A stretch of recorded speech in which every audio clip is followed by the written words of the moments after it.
আপনি জানেন কি, আপনার এই দেহের কথাটা বাদ দিলাম, কিন্তু দেহের ভিতরে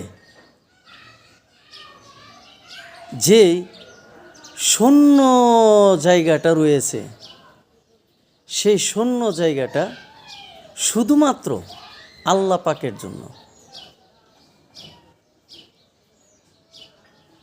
সেই শূন্য জায়গাটা,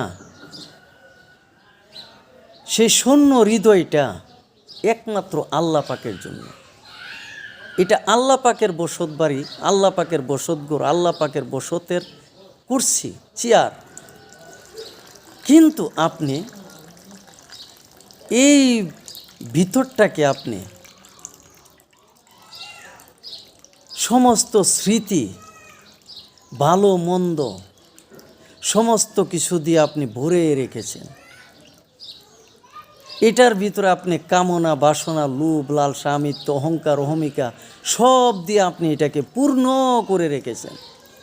কাজেই আপনি একটু বিবেক করেন, আল্লাহ পাক এখানে কিভাবে বসবে?